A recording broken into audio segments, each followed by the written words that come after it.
pasukan Khurasan ini keluar, inilah pasukan yang akan menjadi pendamping dan pelindung Imam Mahdi. Sekali lagi, apabila pasukan dari Khurasan keluar membawa panci hitam, ini isyarat Imam Mahdi sudah bersama kita dan teknologi. Ya, maksud saya dengan ilmu pengetahuan. Bapak Ibu dan saudara, itu yang pertama. Itu terjadinya perpanjangan waktu. Yang kedua, apa yang terjadi Bapak Ibu yang dirahmati Allah? Ya. Maka akan terjadi climate change, perubahan iklim. Nah, yang tadinya kutub dia akan melemah, yang tadinya panas menjadi dingin karena bergeser. Inilah yang menyebabkan Arab Saudi hijau berpadang rumput.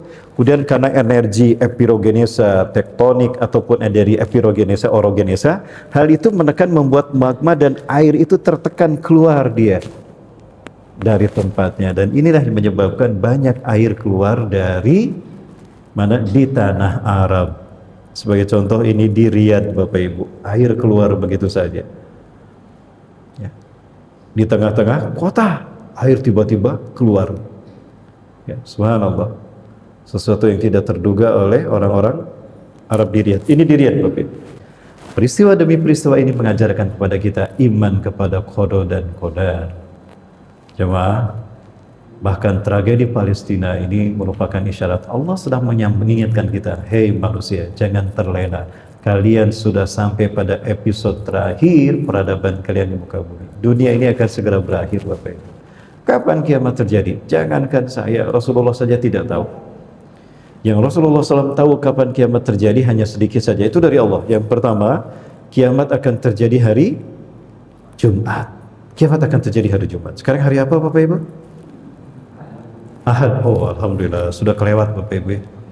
Sudah kelewat.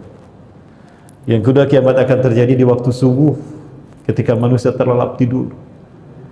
Yang ketiga, kiamat akan terjadi ketika Quran tak ada lagi di muka bumi. Bahkan dari penghafal Quran pun akan dicabut itu yang namanya hafalan Quran. Sampai Rasul sampaikan. Hingga Rasul sampaikan ada orang yang sedang sholat subuh, mereka lupa di rakaat kedua karena Allah cabut ikatan. Al-Fatihah pun lupa. Ghairil maghdubi alaihim waladdallin, amin. Masih aman. Dia baca ayat Quran. Tabarakalladzi biyadihil mulk wa huwa ala kulli syai'in qadir. Alladzi khalaqal mauta wal hayata liyabluwakum ayyukum ahsanu amala wa huwal azizul ghafur. Ruku sujud, bangkit dari ruku, dari sujud yang kedua masuk ke rakaat kedua. Mereka sudah tak lagi ingat Quran. Allah cabut hafalan Quran. Allahu Akbar. Imamnya lupa. Makmumnya bilang subhanallah, kok diam saja, baru satu rakaat. Maka sholat diselesaikan tanpa bacaan Quran. Kenapa? Allah cabut hafalan Quran dari ingatannya. Ini akan terjadi kata Rasulullah. Sampai sang imam balik badan berkata, "Limana tudzakirtumuni laqad nasitu bil ayat?" Kenapa kalian diam saja? Aku lupa dengan hafalan Quranku.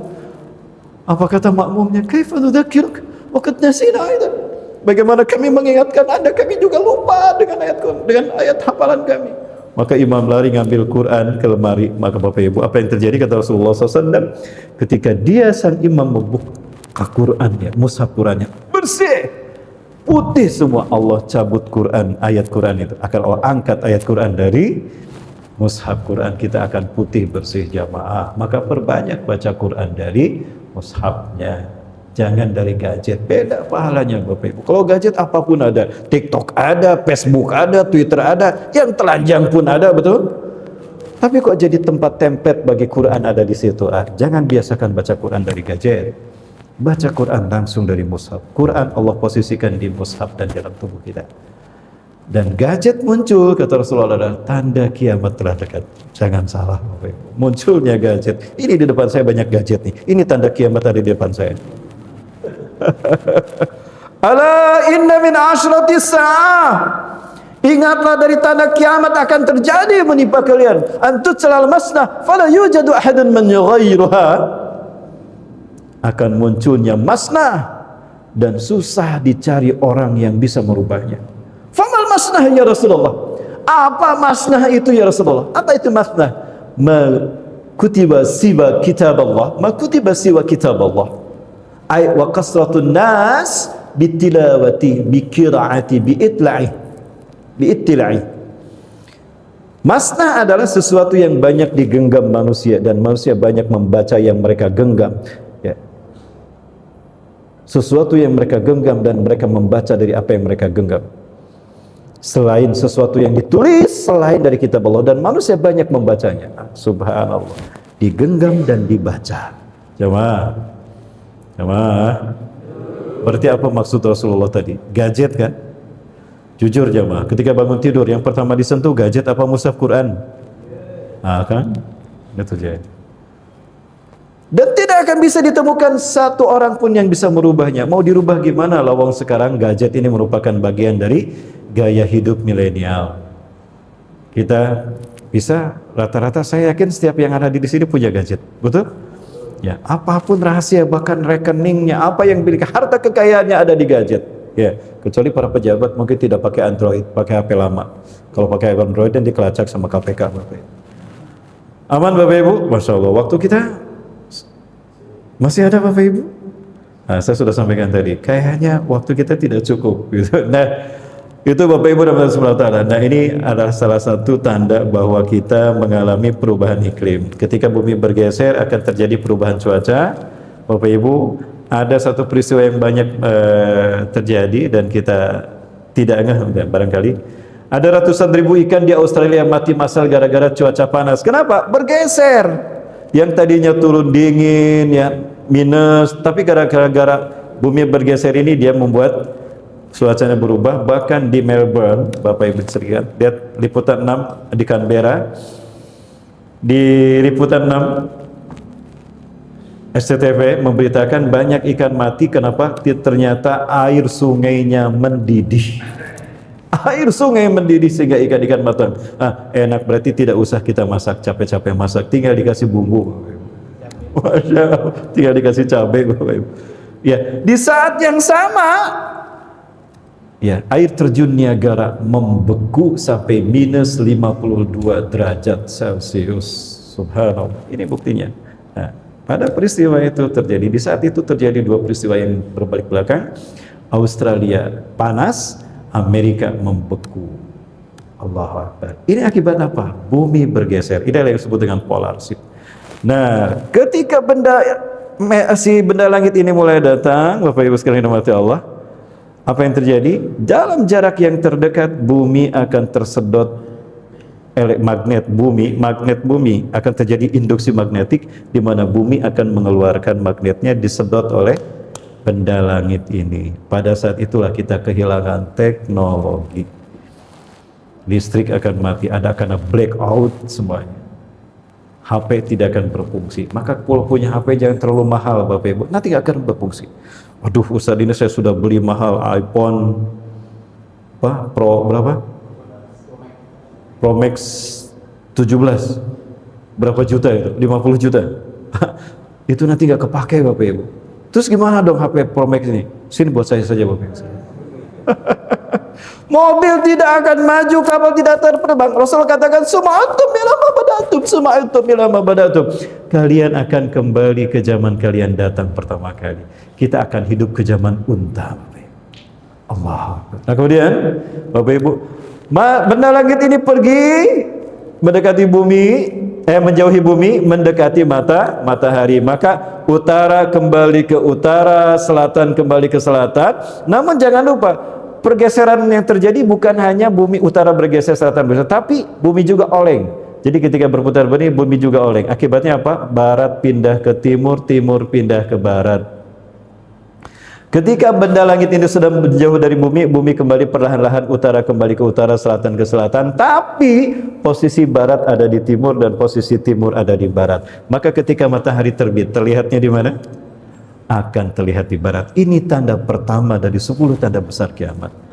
La taqumu sa'ah hatta tara asyra ayatin tatlu asy-syamsu min maghribiha. Kalian akan menyaksikan bumi, matahari akan terbit dari barat, dari tempat terbenamnya.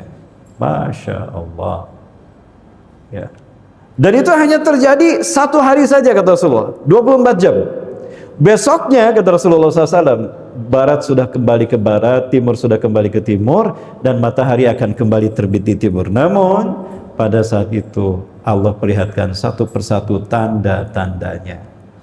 Benda langit ini mendekat ke matahari dan tidak kuat, meledaklah benar. Nah, makanya ada hadis Nu'aim bin Hammad, betapapun hadisnya maudhu, diberitakan apabila pertengahan Ramadan jatuh pada hari Jumat, apabila tanggal 15 Ramadan jatuh pada hari Jumat, maka akan terjadi peristiwa besar.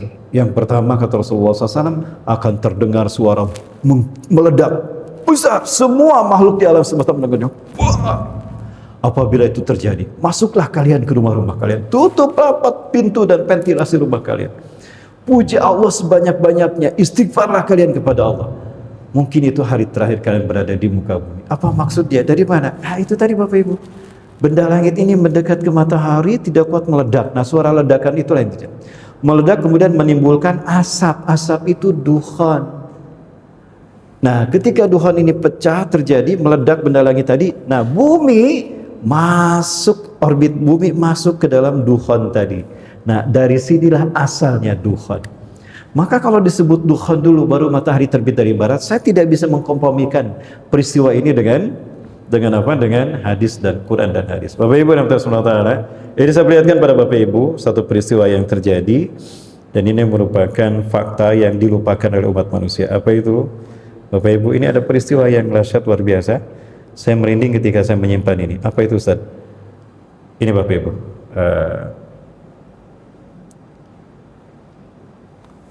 Masih ada waktu Bapak Ibu ya? Jamaah lanjut jamaah.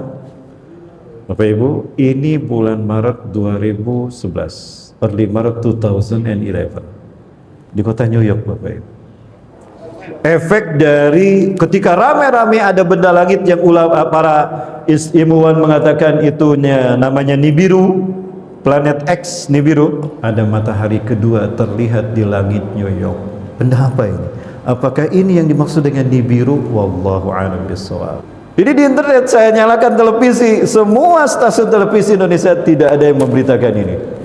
Tapi yang diberitakan di semua stasiun televisi Indonesia adalah perkelahian dua artis terkenal, JP dan DP. Rupanya perkelahian selebritis lebih penting daripada peristiwa ini. Itulah kualitas media masa kita saat itu. Heran, kok peristiwa besar seperti ini kata lihat. Dan ini di Asia Bapak Ibu. Ini saya perlihatkan di Asia. Saya cari data lagi, di Asia terjadi. Dan apalagi Bapak Ibu sekalian yang dimati Allah terkait dengan tanda-tanda ini. Ya. Rasulullah SAW sampaikan tanda-tanda yang lainnya adalah setelah itu duhon, tadi sudah saya sampaikan ya. Jadi duhon ini muncul adalah ledakan dari benda langit tadi. Jadi benda langitnya meledak, kemudian bumi masuk ke dalam duhon tadi, sehingga terjadinya apa? Terjadi gelap, bumi gelap tanpa matahari selama 40 hari 40 malam, bukan 3 hari, 40 hari 40 malam. La yastati'un nas ay yukhalifu bainal lail wan nahar. Manusia tidak bisa membedakan siang mana malam tidak. Ya, itu Bapak Ibu. Kemudian munculnya binatang melata yang akan keluar dari muka bumi. Bapak Ibu, ini ada satu peristiwa yang saya kaget dan saya merinding. Jangan-jangan ini yang Rasul sabdakan. Apa itu? Bapak Ibu rahmati Allah. Pada akhir Agustus 2017 ada muncul binatang yang mirip apa yang Rasul sebutkan tentang tanda-tanda hari besar ini. Binatang jasasa. Ya, kemarin sudah saya perlihatkan pada beberapa jamaah sebagai tanda-tandanya. Ya Bapak Ibu. Binatang ini keluar, saya khawatir ya Allah jangan-jangan ini binatang jasasa yang Rasulullah sebutkan. Di dalam Quran surat An-Naml ayat ke-82 Allah menyatakan, wa idza waqa'al qaul, apabila telah jatuh perkataan alaihim kepada mereka, akhrajna, kami keluarkan lahum bagi mereka dabatan minal ardi, binatang melata. Dabah itu binatang melata, mamalia dari muka bumi. Tukallimuhum, berbicara kepada manusia, annan nasa kanu bi ayatina la yuqinun, bahwa manusia dahulu tidak beriman, tidak yakin dengan ayat-ayat kami. Bapak Ibu, ini 2017 di mana? Di Filipina.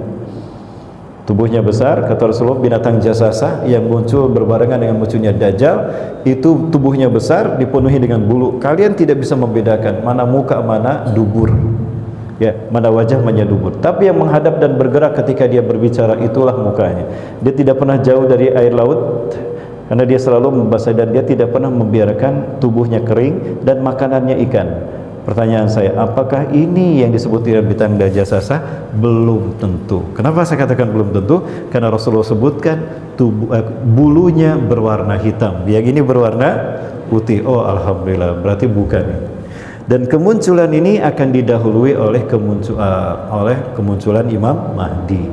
Sekarang Imam Mahdi belum muncul, berarti binatang ini bukan binatang jasasa. Kemudian apa yang terjadi lagi setelah binatang ini muncul? Akan muncul Dajjal. Akan muncul Dajjal. Ya. Rasulullah katakan, "Sayati alaikum Dajjal wa yattabi'una sabuna alaf al-yahud min wadi isfan ala jubhatil fasa bitayalisihim."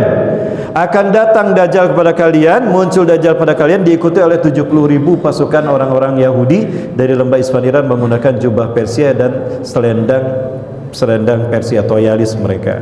Bapak Ibu yang dirahmati Allah Subhanahu wa taala. Nah, hal seperti ini ada banyak. Kemudian Bapak Ibu, Rasulullah katakan tidak akan ada satu tempat pun di muka bumi, satu jengkal pun, melainkan Dajjal akan memasukinya. Jadi tidak ada satu tempat pun di muka bumi melainkan Dajjal akan memasukinya. Berarti Dajjal akan sampai ke Pekanbaru, Bapak Ibu. Kata Rasul begitu, tidak ada tempat sejengkal pun melainkan Dajjal akan memasukinya. Ustaz, lalu apa yang terjadi dengan tanah suci Mekah? Dia Dajjal akan keluar dan akan datang ke Madinah. Ya. Namun ada 4 tempat kata Rasul yang Dajjal tidak akan bisa memasukinya. Tempat mana saja Ustaz? Ada 4 tempat yang Dajjal tidak akan memasukinya. Yang pertama, Masjidil Haram. Yang kedua, Masjid Nabawi. Yang ketiga, Masjid Al-Aqsa. Yang keempat, Masjid Tur di Sinai. Masjid Tur Sinai. Kenapa Ustaz Dajjal tidak bisa masuk? Karena fi kulli bab min bawabiha malakan bisihamima. Karena setiap pintu gerbangnya dijaga oleh 2 malaikat dengan panah mereka. Jadi kalau Dajjal datang, dipanah dia, mati dia. Takut Dajjal. Innahu sayatil Madinah. Dia akan datang ke Madinah, tapi dia takut. Kenapa? Dia melihat malaikat besar dengan panahnya, maka Dajjal takut. Fayamkusu kharijal Madinah, maka Dajjal akan tinggal di luar Madinah. Fi makanin mulhid atau fi jabalin mulhid, di bukit yang bergaram. Allahu Akbar. Bapak Ibu, kita lihat tanda-tanda kiamat kemunculan Dajjal di Madinah. Dajjal sudah berada di Saudi Arabia. Dajjal sudah mulai mendekat ke Madinah. Namun dia tidak bisa memasuki Madinah. Kenapa? Karena dia ada malaikat yang menjaganya di setiap pintunya. Nah, fayamkusu kharijal Madinah, Bapak Ibu. Inilah bukit yang dikatakan Rasul bukit bergaram. Satu-satunya tempat yang bergaram bukit adalah ini. Allahu Akbar. Di mana ini? Bapak Ibu, nanti kalau ada yang umrah, kalau ada City Tour Madinah, Bapak Ibu berkunjung ke Masjid Qiblatain. Nah, sebelum pulang, Bapak Ibu katakan pada tour guide, tour leadernya, Pak, tolong kita bawa ke Bukit Jabal Habsi. Itu bukit itu. Itulah Bukit Dajjal. Orang-orang sekitar menyebut bukit ini Jabal Habsi, Bukit Dajjal. Itulah bukit yang Rasulullah katakan Dajjal akan datang. Ya sa'adul jabal, Dajjal akan naik ke gunung, ke bukit mulhid yang bergaram. Ini satu-satunya bukit bergaram di Madinah ini. Ya. Summa yatawajjah ila jihatil Madinah, kemudian dia mengarah ke arah Masjid Nabawi wa yaqulun, "Hara'aitum darikal masjid?" Apa kalian melihat masjid itu? Itu adalah masjidnya Ahmad. Masjid Nabawi akan terlihat seperti istana putih di mata Dajjal. Kita lihat sama-sama bagaimana Masjid Nabawi hari ini. Apabila Madinah sudah punya 7 pintu gerbang, dan apabila Masjid Nabawi terlihat seperti istana putih, maka itu pertanda Dajjal akan muncul. Telah dekat kemunculannya. Ini faktanya Bapak Ibu. Akan bertemu dengan Nabi Isa alaihissalam di mana? Di Masjid Umawi. Ini masjidnya Bapak Ibu. Ini adalah masjid di mana Dajjal akan bertemu dengan Nabi Isa alaihissalam. Pada saat itu qomat sudah dikumandangkan. Wa qad uqimatis shalah, dan qomat sudah kubuh untuk sudah dikumandangkan. Allahu akbar, Allahu akbar. Wa imamukum minkum, dan imamnya dari kalangan kalian. Bapak Ibu, disinilah nanti berkumpul 3 pasukan besar terbaik di dunia. Pasukan Imam Mahdi. Yang pertama dari bumi Syam, Palestina, Suriah. Yang kedua dari Khurasan, dan yang ketiga dari bumi Lancang Kuning. Amin. Ini Bapak Ibu rahmatullahi wabarakatuh. Masjid ini berada di Gutoh, timur Damaskus di sini. masjid inilah yang menjadi tempat pertemuan Nabi Isa. Ketika imam meluruskan salat kalian, fanazala Isa bin Maryam ala janahin malaikat, maka turunlah Isa bin Maryam memegang sayap dua malaikat indal manaratil baydha, di sisi menara putih. Sebelah sini ada menara putih ini. Nah, ini menara putihnya. Disinilah nanti Nabi Isa AS akan turun. Allahu Akbar. Ya Nabi Allah, salli lana, amin Nabi salah. Sini imami kami salat, wahai Nabi Allah. Silakan. Imam Mahdi mundur. Tapi Nabi Isa menolak untuk menjadi imam. Imam Mahdinya ditarik dan didorong. Taqaddam hadi, oke matslak, ente ke depan. Qomat ini untuk ente, bukan untuk saya. Tukratul hadil ummah. Ini adalah kemuliaan bagi umat ini. Bayangkan Nabi Isa salat di belakang Imam Mahdi. Selesai salat subuh, akan tetap Nabi Isa AS buka pintu masjid ini. Ketika pintu masjid ini dibuka, tampaklah Dajjal dengan 70.000 pasukannya Yahudi Isfahan. Melihat itu, apa yang terjadi? Rasulullah sampaikan, harum. Bayangkan Nabi Isa 2000 tahun hitungan kita berada di sisi Allah. Paru-parunya penuh dengan aura, dengan udara di sisi Allah. Maka apa kata Rasulullah SAW? Harumnya napas Nabi Isa akan tercium sejauh mata memandang. Dan jika orang kafir menciumnya, mereka akan mati. Begitu terbuka pintu ini, aroma napas Nabi Isa menghantam pasukan Dajjal dan Dajjal, maka mati tuh yang di depan. Plak, plak, plak, plak, plak. Yang di belakang mereka sesek, lari mereka tunggang langkah, dikejar sama pasukan kaum muslimin. Hatta walau yahtabi mara syajar wa hajar taqulu syajar wa hajar, sampai mereka bersembunyi di balik batu dan pohon. Batu dan pohon akan berkata, "Hai muslim, hai mukmin, sini. Di belakangku ada Yahudi, kecuali pohon Gorkot." Baik Bapak Ibu, waktu kita tidak memungkinkan untuk saya lanjutkan. Terakhir Bapak Ibu, ini setiap kali saya keluar dari Masjidil Aqsa, dari Yerusalem, ketika saya keluar, kami meninggalkan Al-Quds, Masjidil Aqsa, kita menuju ke Jordan biasanya. Kami suka melewati Yerusalem Timur, jalan Yerusalem Timur. Karena mereka tahu kebiadaban dan kejahatan mereka akan dihukum dunia, dikutuk dunia. Maka mereka bangun rumah di setelnya itu di puncak bukit. Kemudian mereka tanam batu-batu besar, pohon-pohon besar agar umat Islam Palestina tidak masuk. Nah, ini pohon Gorkot. Di pinggir jalan mereka tanam pohon Gorkot. Jadi sepanjang Yerusalem Timur itu pohon Gorkot. Ya, saya pernah petik, kemudian saya bawa ke Indonesia. Begitu sampai di Indonesia kering, rontok Bapak Ibu. Qadarullah, Allah tidak mau pohon itu diabadikan oleh saya. Ya Bapak Ibu yang dirahmati Allah, ini adalah tanda-tanda 10 tanda kiamat besar yang akan terjadi. Ya, apakah harus kita persiapkan? Apa kata Rasulullah? Segeralah beramal soleh, dekatkan diri kepada Allah, manfaatkan waktu sebaik mungkin. Ketika ada sesuatu di tangan kalian, bisa kalian gunakan untuk berderma di jalan Allah, dermakan. Karena demi Allah tidaklah akan merugi seseorang kecuali dengan hartanya itu dia dermakan di jalan Allah. Ini adalah satu amaliyah yang Rasul sebutkan ketika Rasulullah menyatakan tentang tanda-tanda hari kiamat. Bapak Ibu Allah Subhanahu wa taala, itu dulu barangkali sementara apa yang kita lakukan ya. Saya belum membahas tentang tanda-tanda yang menghubungkan tanda kecil dan tanda besar. Apa yang menghubungkan tanda kecil dan tanda besar? Munculnya Imam Mahdi. Kemarin tadi malam kita bahas Imam Mahdi di Masjid Al-Kausar ya. Kita bahas tentang Imam Mahdi. Bapak Ibu, Imam Mahdi sudah ada dan kita tinggal menunggu saja meninggalnya Raja Arab Saudi. Apabila Raja Saudi meninggal dunia, 3 anak kata Rasul, 3 anaknya akan berperang. Sekarang ada 3 anak ya. Ada Muhammad bin Salman, Al-Walid bin Talal, Khalid bin Farhan. 3 orang ini saling berebut kekuasaan sekarang, ya saling menjatuhkan. Nah, nanti 3 ini akan berebut kekuasaan setelah wafatnya Raja Salman. Ya, tapi mereka tidak berhasil menjadi raja kata Rasul. La yasir wahidun ila wahidin minhum. Ya, kemudian muncullah para pembawa pasukan panji hitam dari wilayah timur, itu Khurasan, sekarang sudah siap untuk menyelamatkan Palestina.